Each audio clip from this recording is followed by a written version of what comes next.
Assalamualaikum warahmatullahi wabarakatuh. Selamat pagi anak-anak semua. Bagaimana kabarnya hari ini? Alhamdulillah luar biasa. Allahu Akbar. Baik, sebelum memulai pembelajaran kita pada pagi hari ini, sebaiknya kita membaca doa menurut ajaran dan kepercayaan kita masing-masing. Berdoa dimulai.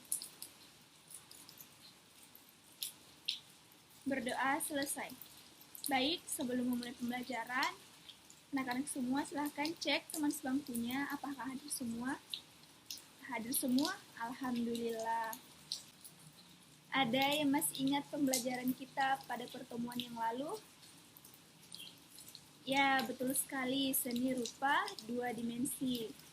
Ada yang bisa menjelaskan apa itu seni rupa dua dimensi? Ya, betul sekali. Jadi, seni rupa dua dimensi itu adalah seni rupa yang hanya memiliki panjang dan lebar. Ada yang bisa menyebutkan contohnya? Ya, betul sekali, lukisan.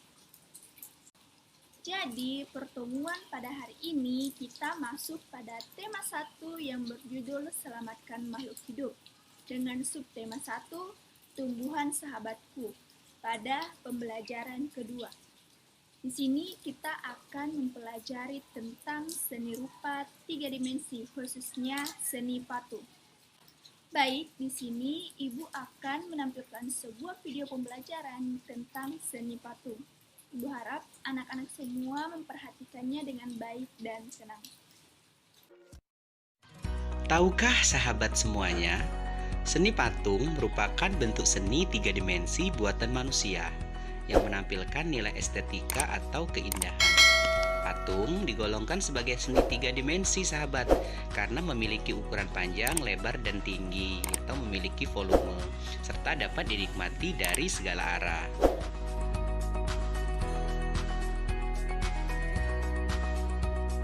Menurut Kamus Besar Bahasa Indonesia, seni patung adalah suatu benda yang sengaja dipahat untuk meniru bentuk manusia dan hewan. Sedangkan menurut salah satu ahli, Mika Susanto, bahwa seni patung merupakan hasil karya tiga dimensi yang dibuat dengan cara mengurangi bahan atau membuat modelnya terlebih dahulu. Nah, dengan teknik cetak ataupun teknik cor. Berbagai macam bentuk dan ukuran patung bisa ditemui di Indonesia. Jenis dan bahan dasar pembuatan patung pun beragam. Ada yang terbuat dari bahan lunak seperti kayu, tanah liat, dan juga semen, hingga bahan yang strukturnya keras seperti batu dan logam.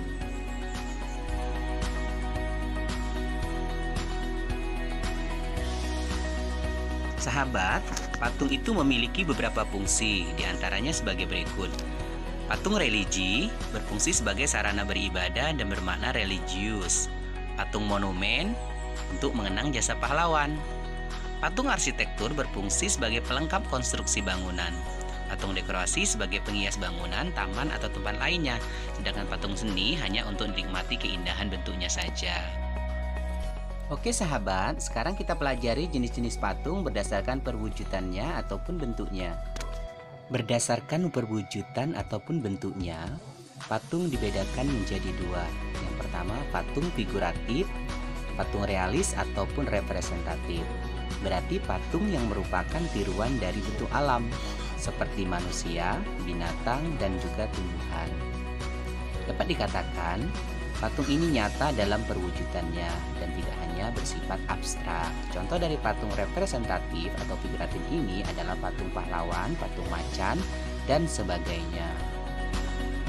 Yang kedua adalah patung non-figuratif, patung imajinatif atau non-representatif. Patung ini tidak meniru alam. Terlepas dari wujud-wujud tiruan yang ada di alam, patung ini perwujudannya tidak nyata atau bersifat abstrak, seperti patung abstrak geometris, patung berupa bentuk silinder runcing sebagai simbol bambu runcing, dan sebagainya. Bahan untuk membuat seni patung sangatlah beragam, namun secara umum dapat dikelompokkan menjadi tiga, yaitu bahan lunak, bahan sedang, dan bahan keras. Bahan lunak adalah material yang digunakan empuk dan mudah dibentuk, seperti tanah liat, lilin, clay, hingga ke bahan khas atau alternatif seperti sabun dan sebagainya. Bahan sedang adalah bahan yang tidak lunak dan juga tidak keras. Misalnya kayu randu, kayu mahoni, kayu waru, dan kayu yang tidak terlalu keras lainnya. Sedangkan bahan keras adalah material dapat berupa kayu atau batu-batuan. Contohnya kayu jati, kayu ulin, batu granit, batu andesit, dan juga batu marmer. Alat-alat yang digunakan untuk membuat patung juga beragam tergantung dari bahan yang digunakan. Seperti bahan lunak itu dapat digunakan cetakan, menggunakan alat-alat kutsir, ataupun menggunakan meja putar. Sementara untuk patung yang dibuat dari bahan-bahan yang keras, alat-alat yang digunakan misalnya palu dan juga pahat, serta amplas untuk menghalus permukaan patung tersebut. Teknik-teknik pembuatan patung. Ada 4 teknik yang dapat digunakan untuk membuat patung. Teknik yang pertama adalah membutsir, yaitu membuat patung dengan cara memijit, menambah, atau mengurangi bahan yang dibentuk. Alat yang digunakan teknik ini adalah butsir ataupun pisau sudip, serta bahan yang dapat digunakan tanah liat ataupun plastisin. Teknik yang kedua adalah teknik memahat, yaitu membuat patung dengan cara mengurangi bahan dengan cara dipahat pada bahan yang digunakan. Alatnya adalah pahat dan palu, serta bahan yang dapat digunakan teknik ini adalah kayu dan batu. Teknik yang ketiga adalah teknik mencetak, yaitu teknik membuat patung menggunakan cetakan, baik cetakan tuang maupun cetakan tekan. Alat yang digunakan yaitu cetakan yang diinginkan serta bahan semen, gips, fiberglass ataupun emas cair. Teknik yang terakhir, teknik yang keempat adalah teknik konstruksi, yaitu membuat patung dengan cara menyusun atau membangun bahan dapat dilakukan dengan membuat kerangka terlebih dahulu, lalu direkatkan dengan menggunakan lem. Alatnya adalah rangka bangunan atau meja putar, serta bahannya tanah liat, plastisin, semen, ataupun gips. Dari video pembelajaran tadi, apa anak-anak bisa menyimpulkan apa itu patung? Baik. Ya, betul sekali. Jadi, patung adalah seni rupa 3 dimensi karya manusia yang diakui secara khusus sebagai suatu karya seni. Orang yang biasanya menciptakan patung disebut pematung. Patung dibuat dengan 2 metode. Yang pertama yaitu subtraktif atau adiktif. Tujuan penciptaan patung adalah untuk menghasilkan karya seni yang bertahan selama mungkin. Pembuatan patung disesuaikan dengan bahan yang digunakan. Ada bahan berupa batu, kayu, dan tanah liat. Setiap bahan memiliki teknik pembuatan yang berbeda-beda. Contohnya yaitu teknik membutsir. Teknik membutsir sendiri adalah teknik membuat patung dengan cara memijit, menambah, atau mengurangi bahan yang dibentuk. Alatnya disebut sebagai alat butsir atau pisau sudip. Bahannya biasanya yang digunakan adalah tanah liat, plastisin, dan sabun. Yang kedua yaitu teknik memahat. Teknik memahat adalah teknik mengurangi bahan dengan cara dipahat pada bahan yang digunakan. Alat yang digunakan adalah palu dan pahat, sedangkan bahannya biasanya terbuat dari bahan keras seperti kayu dan batu. Teknik ketiga yaitu teknik mencetak. Teknik mencetak sendiri dibedakan menjadi 2 teknik. Yang pertama yaitu teknik cetak tuang dan teknik tekan. Pembuatan patung dengan teknik mencetak biasanya menggunakan cetak tuang atau cor. Alatnya yaitu cetakan sesuai bentuk yang diinginkan, sedangkan bahannya bisa menggunakan semen, gips, fiberglass, emas, perak, atau perunggu cair. Dan yang terakhir adalah teknik konstruksi. Teknik konstruksi digunakan dengan cara menyusun atau membangun bahan. Cara menyusunnya dapat dilakukan dengan membuat kerangka terlebih dahulu, lalu direkatkan dengan lem. Alat yang digunakan yaitu rangka bangunan atau meja putar. Sedangkan bahannya bisa menggunakan tanah liat, plastisin, semen, atau gip. Baik, setelah penjelasan dari Ibu tadi, Ibu akan membagi kalian menjadi 4 kelompok yang beranggotakan 4-5 orang.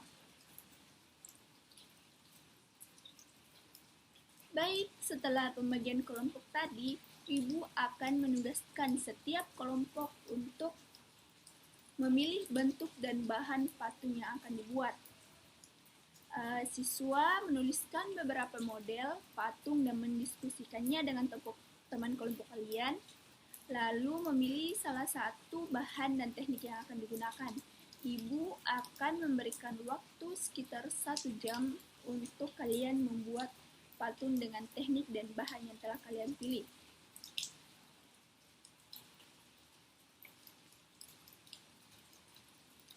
Baik, waktunya sudah habis. Ibu harap patung setiap kelompok sudah selesai. Selanjutnya, Ibu akan memberikan kesempatan kepada setiap kelompok untuk mempresentasikan hasil patung yang dibuat di depan kelas. Baik, setelah presentasi dari kelompok terakhir, maka berakhirlah pula pertemuan kita pada pagi hari ini. Sebelum mengakhiri pertemuan, Ibu akan membacakan kesimpulan dari pembelajaran kita hari ini. Jadi, seni patung yang dalam bahasa Inggris disebut sculpture berasal dari bahasa Latin yaitu sculptur, yang berarti memotong, memahat, atau membelah. Seni patung adalah karya seni rupa 3 dimensi, diciptakan dengan metode subtraktif atau metode mengurangi bahan seperti memotong, memahat, menata, dan sejenisnya, dan metode adiktif, metode yang membentuk model terlebih dahulu dengan mengecor atau mencetak. Dalam bahasa Indonesia sendiri, patung merupakan kata benda yang memiliki arti tiruan bentuk orang, hewan, ataupun tumbuhan yang sengaja dibuat dari bata, kayu, tanah liat, risen, dan sebagainya. Patung bersifat 3 dimensi atau benda yang bervolume. Artinya, patung bisa dilihat dari berbagai arah. Seni patung telah melekat dalam kebudayaan berbagai bangsa sejak zaman kuno, tak terkecuali Indonesia. Jadi, berdasarkan fungsinya, jenis-jenis patung secara umum dibedakan menjadi 6. Yang pertama adalah patung religi, patung monumen, patung arsitektur, patung dekorasi, patung seni, dan patung kerajinan. Baik, pembelajaran pagi hari ini sangat memuaskan. Anak-anak semua ikut aktif dalam pembelajaran. Jadi, sebelum kita pulang, sebaiknya kita membaca doa menurut ajaran dan kepercayaan kita masing-masing. Berdoa dimulai. Selesai. Baik, anak-anak, terima kasih untuk pembelajarannya pagi hari ini. Assalamualaikum warahmatullahi wabarakatuh.